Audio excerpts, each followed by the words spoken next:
পরবর্তী বক্তা মারদিয়া মমতাজ, মহিলা আসন 44।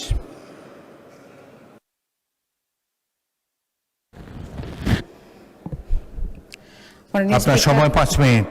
জি, মাননীয় স্পিকার, আপনাকে ধন্যবাদ।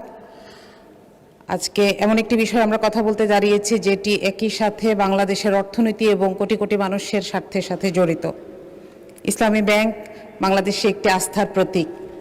প্রায় 400টি শাখা, 271টি উপশাখা, প্রায় 2800টি এজেন্ট ব্যাংকিং আউটলেট এবং 3 কোটির মতন গ্রাহক নিয়ে এটি বাংলাদেশের মানুষের কাছে একটি আস্থার প্রতীক হয়ে দাঁড়িয়েছে। আমরা দেখেছি এর আগের দিনগুলোতে সর্বাধিক সংখ্যক প্রবাসী অ্যাকাউন্টের মাধ্যমে 9 বার সর্বাধিক রেমিটেন্স সংগ্রহকারী ব্যাংক হিসেবে স্বীকৃতি লাভ করেছে। আমরা দেখেছি বিগত ফ্যাসিস্ট সরকার কিভাবে এই ব্যাংকটিকে অবৈধভাবে দখল করে নিয়েছে এবং এমন একটি গ্রুপের মাধ্যমে দখল করে নিয়েছে যারা মোট খেলাপি ঋণের অর্ধেকের বেশি এই ব্যাংক থেকে তুলে নিয়েছিল। আমরা আশা করেছিলাম নির্বাচিত সরকার আসার পরে এই অবস্থার পরিবর্তন ঘটবে। আমরা দেখেছি নির্বাচিত সরকার আসার পরে এমন একজন ব্যক্তিকে দায়িত্ব দেয়া হলো যিনি জুলাই আন্দোলনের পরে বাংলাদেশ ব্যাংকের গভর্নর থেকে জনতার আকাঙ্ক্ষার কারণে অপসারিত হয়েছেন। আমরা জানি না এর পেছনের কারণ কি, বরং তার একজন পরিবারের সদস্য, তার স্ত্রীর 3 কোটি টাকা ঋণ খেলাপি। সুতরাং এক্ষেত্রে আমাদের মনে হয় যে তিনি এই পদটির জন্য কিছুতেই যোগ্য ছিলেন না।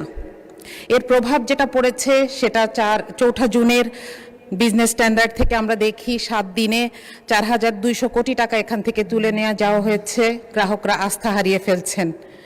সিআরআর প্রয়োজনীয়তা 7000 থেকে কমে 2600 কোটি টাকায় নেমে এসেছে।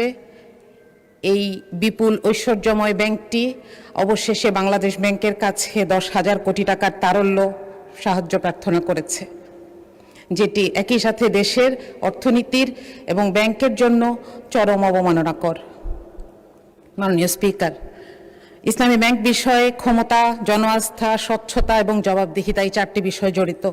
সুতরাং দেশের অর্থনীতি এবং কোটি কোটি আমানতদারের স্বার্থে এই ধরনের অযাচিত হস্তক্ষেপ সামগ্রিক আর্থিক অবস্থায় প্রভাব ফেলতে পারে। এমত অবস্থায় আমরা 2টি বিষয়ে জোর দিতে চাই। এক, এই বাংলাদেশ ব্যাংকের এই সাবেক গভর্নরের প্রতি সরকারের এই পক্ষপাতিত্বের আমরা কারণ জানতে চাই। 2, বাংলাদেশ ব্যাংকের তদারকি কাঠামো, প্রাতিষ্ঠানিক স্বাধীনতা এবং সংসদীয় জবাবদিহিতার মধ্যে ভারসাম্যতা আনা জরুরি। মাননীয় স্পিকার, আমি সবশেষে বলতে চাই, ইসলামী ব্যাংক কেবল একটি আর্থিক প্রতিষ্ঠান নয়, এটি একটি ইকোসিস্টেম। সুতরাং এটিকে ক্ষতিগ্রস্ত করলে সারা দেশ ক্ষতিগ্রস্ত হওয়ার সম্ভাবনা থেকে যায়। মাননীয় স্পিকার, আপনাকে ধন্যবাদ।